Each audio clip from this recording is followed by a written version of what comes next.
दोस्तों आज की इस वीडियो के अंदर हम आप सभी के साथ में अपनी क्लास 7th के हिस्ट्री सब्जेक्ट के चैप्टर नंबर 1 के पार्ट 2 को डिस्कस करने वाले हैं। और अगर आपने अभी तक पार्ट 1 की वीडियो को नहीं देखा तो एक बार जाओ उसको समझ लो फिर यहाँ पे आना।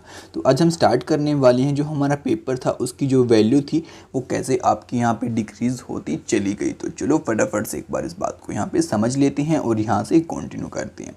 तो कह रहा है in the middle of the 13th century a scholar wanted to copy a book but he did not have enough paper. कह रहे हैं कि जो आपकी 13th सेंचुरी थी ना, वहाँ पे आपका एक स्कॉलर क्या चाहता था कि मैं जो आपकी अपनी बुक है ना उसको क्या कर दूँ, कॉपी कर दूँ, यानी कि अपनी बुक की एक कॉपी और बना दो। But did not have enough paper so he washed the writing of a manuscript he did not want right the paper and used it. और यहाँ पे आप सभी को बता रहा है कि भाई तो उसके पास यहाँ पे पेपर बिल्कुल ख़त्म हो गया था, उसके पास पेपर नहीं बचा था। तो उसने क्या किया कि जो उसके पास मनुस्क्रिप्ट रखी हुई थी उसको वहाँ से क्लियर कर दिया, उसको सुखा दिया। क्लियर करने के बाद फिर उसकी के ऊपर उसने टाइप किया, यानी कि कोई वो नया पेपर ख़रीद के नहीं लाया। आप इससे समझ सकते हैं कि जो आपका पेपर है उस टाइम पर कितना ज़्यादा एक्सपेंसिव रहा होगा। अब बाकी आपको पॉइंट 2 में बता रहा है आ सेंचुरी लेटर, यानी कि इस सेंचुरी के बाद जो आपकी सेंचुरी आई, if you bought some food in the market you could be lucky and have the shopkeeper wrap it in for you in a some paper. और यहाँ पे बता रहा है कि एक सेंचुरी के बाद अगर आप किसी दुकान पे जा रहे हो कोई खाना लेने के लिए, वहाँ पे कह रहे हो कि भाई सर हमें ये खाना खाने के लिए दे दो, तो जो आपको शॉपकीपर खाना देगा वो आपको एक पेपर के अंदर क्या करके देगा, रैप करके देगा। तो इस टाइम पे आप सोच सकते हो कि जो आपका पेपर है कितना क्या हो चुका होगा, चीप, यानी कि सस्ता हो चुका होगा। अब आप समझो कि उस टाइम पे कितना महंगा था और अब कितना आपका पेपर यहाँ पे सस्ता हो गया। तो इस बात को आप यहाँ पे बिल्कुल डिटेल में समझ सकते हो और हमारे हिस्टोरियंस भी कुछ ऐसे ही इन बातों को यहाँ पे समझते हैं। अब आगे कहते हैं When was paper more expensive and easily available in the 13th और the 14th century। अब आपको ये क्वेश्चन भी पूछ रहे हैं कि भाई आपको क्या लगता है कि कब आपका पेपर बहुत ज़्यादा महंगा होगा और कब आपका बहुत ज़्यादा इजीली हमें अवेलेबल होगा, ठीक है, 13th सेंचुरी में या फिर 14th सेंचुरी में। अब बाकी यहाँ पे आर्चीव के अंदर आपको बताता है a place where documents and manuscripts are stored today all nation and the state government have archives where they keep all their official records and the translations. अब आपको यहाँ पे बताता है कि भाई जो आपका आर्चीव होता है ना, ये आपकी वो जगह होती हैं जहाँ पे आपकी डॉक्यूमेंट्स या फिर जो मनुस्क्रिप्ट्स वगैरह रहती हैं वो स्टोर की जाती हैं। और आज के टाइम पे हमारे हर एक नेशन के अंदर और हर एक जो हमारी स्टेट रहती है गवर्नमेंट की, वहाँ पे सभी के पास आपको आर्चीव देखने की मिल जाएगी, क्योंकि वहाँ पे जो वो क्या रखते हैं, अपने सभी ओल्ड ऑफिशियल रिकॉर्ड्स को रखते हैं और जो उनकी ट्रांसलेशंस होती हैं उनको भी रखती हैं। There was no printing press in those days, so scribes copied manuscripts by hand। और यहाँ पे आप सभी को बताते हैं कि भाई उस टाइम पे आपकी कोई प्रिंटिंग प्रेस नहीं थी, इसलिए जो लोग आपके लिखते थे इन मनुस्क्रिप्ट्स को वो अपने हाथ से इनको क्या करते थे, कॉपी करते थे। If you had ever copied a friend homework you would know that this is not a simple exercise. और यहाँ पे आपको बताता भी है कि अगर आपने कभी किसी अपने फ्रेंड से नोटबुक लेके होमवर्क को कॉपी किया तो आपको पता होगा कितना ज़्यादा डिफ़िकल्ट काम ये रहता है और इसको करने में बिल्कुल भी मज़ा नहीं आता। Sometimes you can not read your friend handwriting and are force to guess what is written. और यहाँ पे बताते हैं कि बहुत बार तो क्या होता है कि आप इस बात को भी नहीं जान पाते कि आपके फ्रेंड ने क्या लिखी, क्योंकि आपको उसकी राइटिंग वहाँ पे समझ में नहीं आ पाती, तो आपको गैस करना पड़ता है कि बेसिकली इसने यहाँ पे क्या लिखा होगा। As a result there are small but significant difference in your copy of your friend work. और यहाँ पे कह रहा है कि इसी वजह से क्या हो जाता है कि जो आपकी कॉपी है और जो आपके फ्रेंड की कॉपी थी वहाँ से क्या हो जाता है, थोड़ा सा डिफरेंस आ जाता है, क्योंकि आपने एक वर्ड को गैस करके लिखा है और थोड़ा बहुत उसमें गलती आपकी हो सकती है। Manuscripts copying is somewhat similar as scribes copied manuscripts, they are introduced small changes। और यहाँ पे बता रहा है कि भाई मनुस्क्रिप्ट्स की कॉपी भी इसी तरीके से की जाती थी।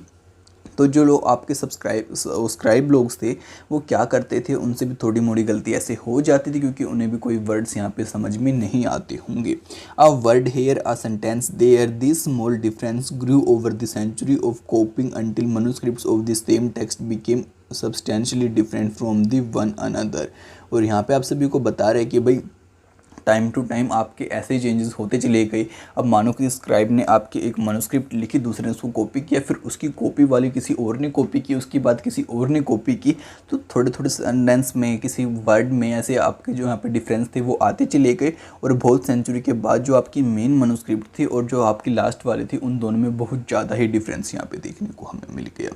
This is a serious problem because we rarely find the original manuscripts of the author today. और यहाँ पे बता रहे हैं कि यही एक सीरियस प्रॉब्लम थी उस टाइम की, क्योंकि जो आपकी यहाँ पे ओरिजिनल आपकी जो मनुस्क्रिप्ट जो आपके ऑथर ने लिखी होती थी वो हमें बहुत कम यहाँ पे देखने को मिली हैं।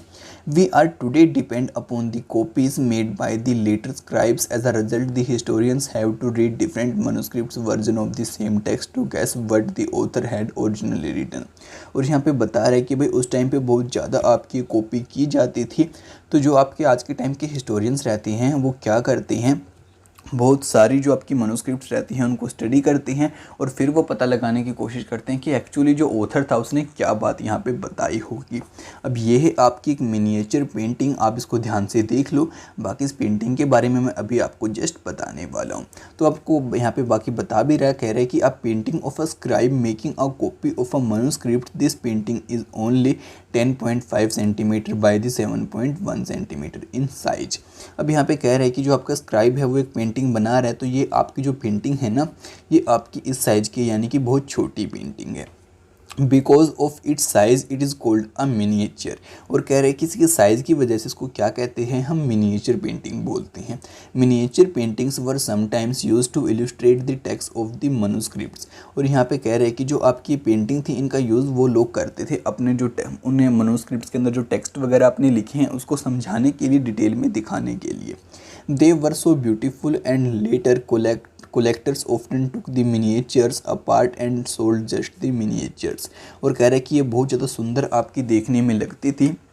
तो जो लोग आपके मनुस्क्रिप्ट्स को ख़रीदते थे वो क्या करते थे, मनुस्क्रिप्ट्स में से इस पेंटिंग को बाहर निकाला और मनुस्क्रिप्ट्स को एक तरफ रख दिया और इस पेंटिंग को बाद में बेच दिया। ठीक है, अब बाकी आप यहाँ पे एक बार इस फिगर को भी देखो। अब इसके बारे में आपको कुछ बातें यहाँ पे बता रहा है, कह रहा है कि different kind of hand writing could make the reading of Persian and Arabic difficult.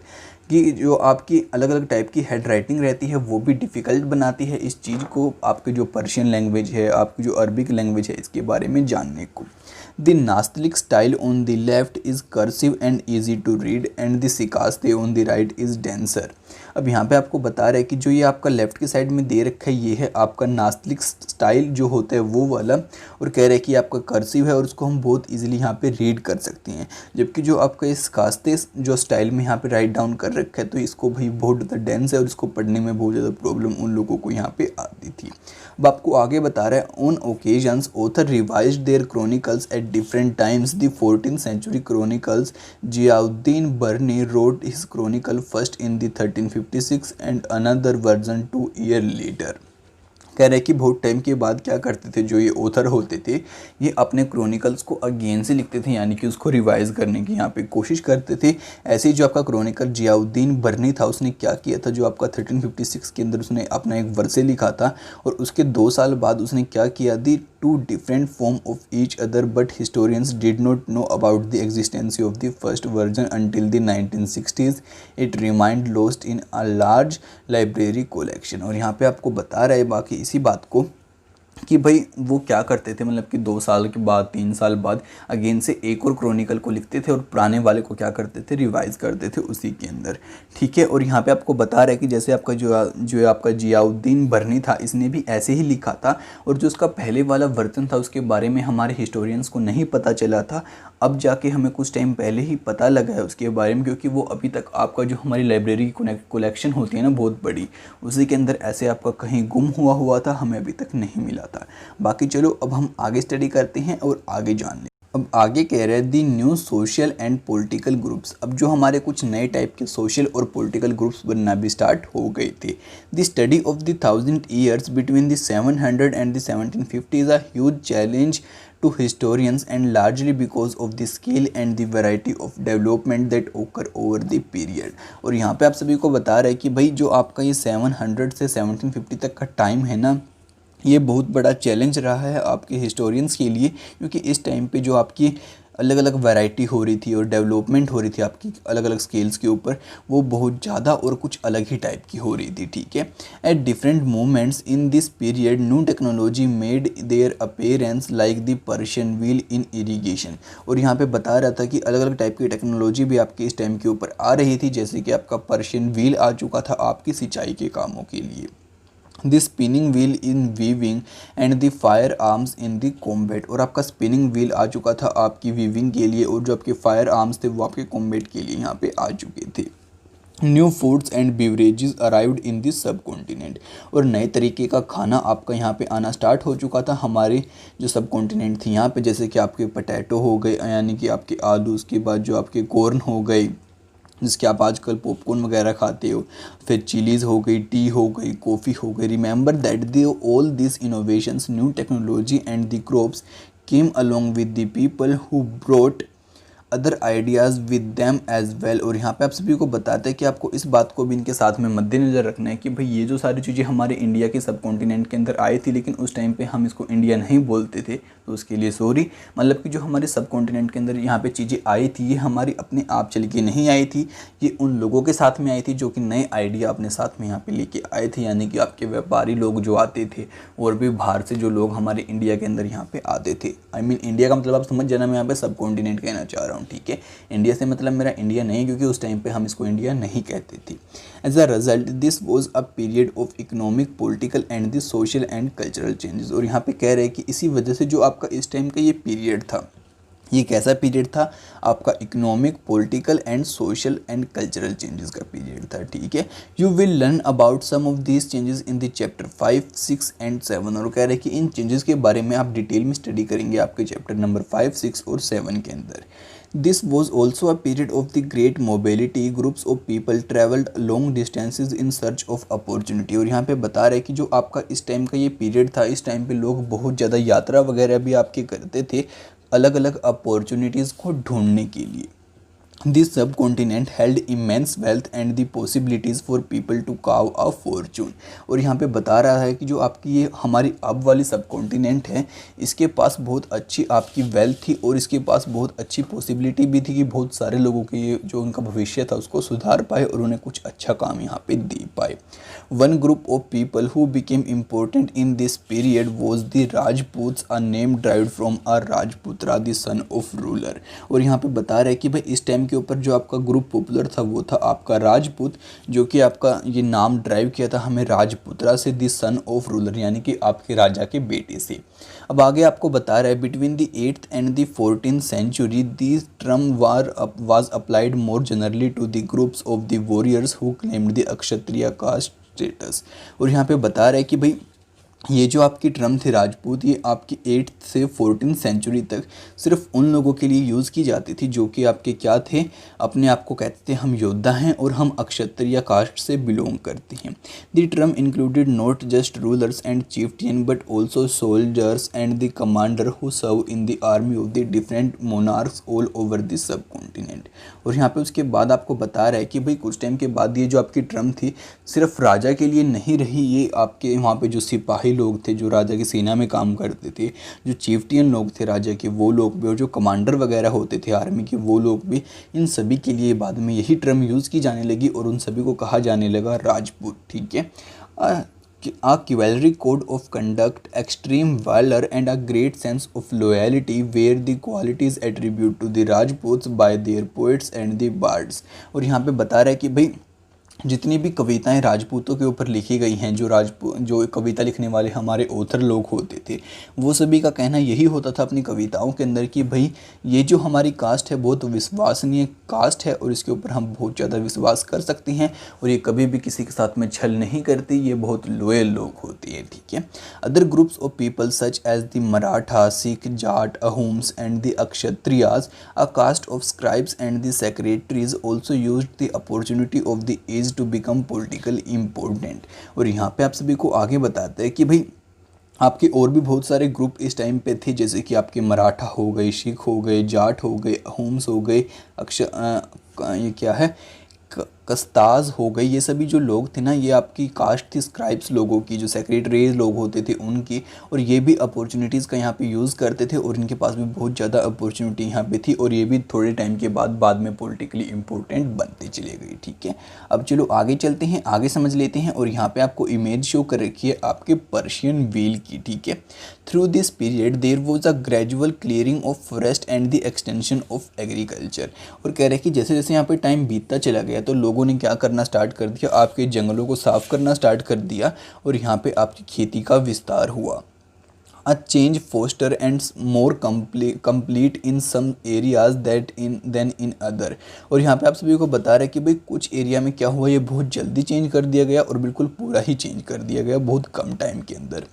Changes in their habitat forced many forest dwellers to migrate, others started telling the lands and became peasant. और यहाँ पे बता रहे हैं कि अगर आपके जंगल साफ़ होंगे तो जो लोग आपके जंगल के अंदर रहते हैं उनको मजबूरन वहाँ से जाना पड़ेगा, माइग्रेट करना पड़ेगा, या फिर उन्हें कोई और काम को वहाँ पे ढूंढना होगा। कुछ लोगों ने क्या करना स्टार्ट कर दिया कि भाई उन्होंने अपनी खेती को यहाँ पे स्टार्ट कर दिया, उन्होंने कहीं और जाने की बजाय। These new peasant group gradually began to be influenced by the regional markets, chieftain, priest, monasteries and temples. और यहाँ पे बता रहे हैं कि फिर जो आपके ये ग्रुप थे ना, मतलब कि जिन्होंने माइग्रेट नहीं किया, सोचा हम भी यहीं पे खेती कर लेंगे, ये फिर बाद में इन्फ्लुएंस हुए जो वहाँ की मार्केट थी उसके ज़रिए, और जो चिफ्टियन थे, हमारे प्रिस्ट लोग होते थे, फिर मोनेस्ट्रीज और जो टेम्पल होते थे, उन सभी लोगों के ज़रिए।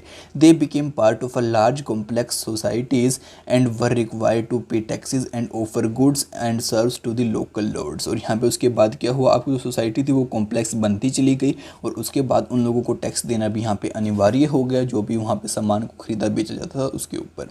As a result significant economic and social difference emerge among the peasant. और इसी वजह से जो आपके इकोनॉमिक और सोशल डिफरेंस थे लोगों के बीच में आना यहाँ पे स्टार्ट हो गई। किस वजह से हुए, क्योंकि उन लोगों को टैक्स देना पड़ा, किसी की कमाई कितनी थी, किसी की कमाई कितनी थी, और सभी को टैक्स देना होता था। Some possessed more productive land, other also kept cattle and some combined artisanal work. और यहाँ पे बता रहा है कि भाई कुछ लोग तो सिर्फ आपकी भूमि रखते थे, कुछ लोग अपने उसके साथ में मतलब कि अपना गाय वगैरह या फिर जो वो थी वो भी डेयरी का काम भी करते थे, यानी कि उसके साथ में और भी बहुत सारे काम करते थे। With agriculture activity during the lean seasons as society became more differentiated, people were grouped into jatis और the subcaste and ranked on the basis of their backgrounds and their occupations. और यहाँ पे आप सभी को बताता है कि भाई जैसे जैसे आपका टाइम और बीतता चला गया तो आपकी जो सोसाइटी थी और ज़्यादा कॉम्प्लेक्स हो गई, और जो आपके ये ग्रुप थे, अभी हमने बताया था कि भाई कुछ ग्रुप्स आपके पीजेंट कैसे थे, उससे पहले जो राजपूत टाइप की आपकी ग्रुप थी, ये सभी और आगे जाके जातीज़ के अंदर और जो आपकी सब कास्ट थी उसके अंदर यहाँ पे जाके टूटना स्टार्ट हो गए। और इनकी जो रैंक थी वो किस बेस पे रखी गई कि भाई इनका बैकग्राउंड क्या है और बैकग्राउंड में ये लोग कैसा काम करते थे। Rank were not fixed permanently and varied according to the power, influence and resources controlled by a member of the jati. और कह रहा था कि जो आपकी यहाँ पे रैंक थी वो परमानेंट नहीं थी, वो उसकी वहाँ पे वेरी करती थी, किसके साथ में, उसकी पावर के साथ में, उसकी रिसोर्स के साथ में और उसके इन्फ्लुएंस के साथ में, कि भाई इस मेंबर के, इस जाति के इस मेंबर के पास कितना ज़्यादा वो है, या फिर इस पूरी जाति का अगर हम ले तो इसके पास कितना ज़्यादा वेल्थ है, कितनी ज़्यादा इसके पास जो भी कुछ सामान है कितना ज़्यादा है। अगर ज़्यादा था तो उसकी वैल्यू भी वहाँ पे बढ़ जाती थी। The status of the same jati could vary from area to area. और यहाँ पे बता रहे हैं कि भाई एक ही जाति का स्टेटस आपका हर एक एरिया का अलग अलग वेरी होता था। Jatis framed their own rulers and regulations to manage the conduct of their members. और यहाँ पे बता रहा है कि जो आपकी जाति होती थी वो अपने राजा खुद चुनती थी और वहाँ पे जो उसका कंडक्ट होता था उसको फॉलो किया जाता था। The regulations were enforced by an assembly of elders described in the some areas as the jati panchayat. और यहाँ पे बता रहा है कि भाई जो आपकी जाति के भाई जो भी अपने बड़े लोग होते थे उनकी बातों को यहाँ पे माना जाता था और वहाँ पे आपकी जाति पंचायत वगैरह भी होती थी। But jati were also required to follow the rules of their village, several village were governed by a chieftain. और यहाँ पे आप सभी को बता रहे हैं कि जो आपकी जाति थी उसको उसके राजा के तो रूल मानने ही होते थे, लेकिन साथ में वहाँ पे क्या था, उनको चीफ्टियन के भी रूल मानने होते थे जो कि उनके गांव का, पूरे गांव का सरदार होता था।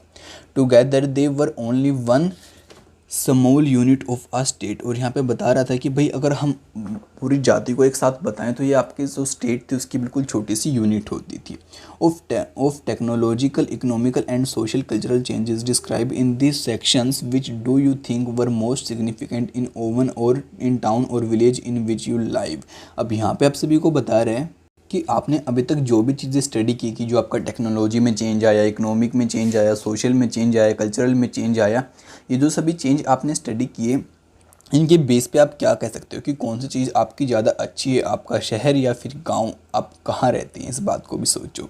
अब आपको बताता है habitat refer to the environment of a regions and the social and economic lifestyle of its resident. और यहाँ पे बताता है आपको हैबिटेट वर्ड का मीनिंग कि भाई हैबिटेट का मतलब होता है आपका वो इन्वायरमेंट या फिर वो रीजन जहाँ पे आपकी सोशल इकोनॉमिक लाइफस्टाइल है और जहाँ पे आप रहते हैं। ठीक है, तो चलो अब आगे चलते हैं। तो आगे हमारा टॉपिक आता है रीजन एंड एम्पायर की, जो हमारे रीजन थे और वहाँ पे कैसे कैसे आपके एम्पायर थे। Large states like those of the Cholas, Tughlaqs और द मुगल्स इनकम्पासिस मैनी रीजन्स। और यहाँ पे बताते हैं जो आपकी बड़ी बड़ी स्टेट थी जैसे कि आपकी चोला हो गई, तुगलक हो गई, मुगल्स हो गई, इनके पास बहुत बड़े बड़े रीजन थे, मतलब कि बहुत बड़े बड़े एरिया थे, ये वो वाला रीजन से आपका। ठीक है, हाँ, संस्कृत प्रशस्ति praising the Delhi Sultanate, Ghiyasuddin Balbal explaining that he was the ruler of a vast empire that stretched from the Bengal in east to the Ghazni in the Afghanistan in the west and include all of the South India। और यहाँ पे आप सभी को बताता है कि भाई जो आपका एक प्रशस्ति थी वो बताती है हमें दिल्ली सुल्तान के बारे में, जो कि आपका घियासुद्दीन बलबन था उसके बारे में, और बताती है कि जो आपका ये वाला राजा था ना आपका 1266 से 1287 तक जो रहा है, इसका बहुत बड़ा आपका यहाँ पे एम्पायर था। और बताते हैं कि ये आपका बंगाल से लेकर, जिसको उस टाइम पे हम गोडा कहते थे, वहाँ से लेकर आपका गजनी तक गया हुआ था। गजनी कहाँ, गजनी को कहते थे वो गजाना। और कहता है कि भाई इसके अंदर आपका साथ में साउथ इंडिया भी इंक्लूड है जिसे हम कहते हैं द्राविड़ा। ठीक है, पीपल ऑफ डिफरेंट रीजन्स गोडा, Andhra, Kerala, Karnataka, Maharashtra and Gujarat apparently fell before his armies. Historians regard this as exaggerated claim of conquest। और यहाँ पे बता रहे कि सभी लोगों ने इसकी आर्मी के सामने घुटने टेक दिए थे और इसने भाई बहुत बड़ा यहाँ पे कॉन्क्वेस्ट किया और बहुत बड़े एरिया का क्या बना, ये राजा बना। At the same time they try to understand why ruler kept claiming to have control over the different part of this subcontinent.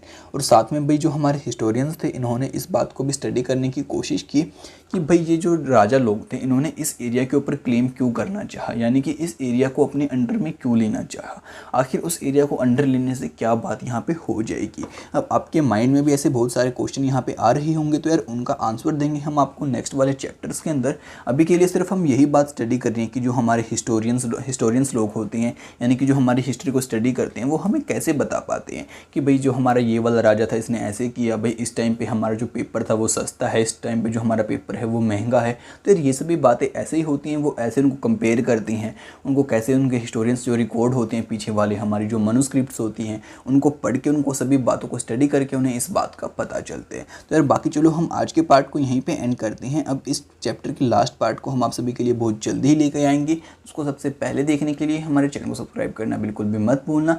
और यार इस वीडियो को अपने दोस्तों के साथ में शेयर जरूर से कर देना, जिससे कि यार वो भी घर बैठे बैठे स्टडी कर पाएँ। तो आपसे मिलते हैं अगली वीडियो में बहुत जल्दी, तब तक के लिए दोस्तों बाय बाय।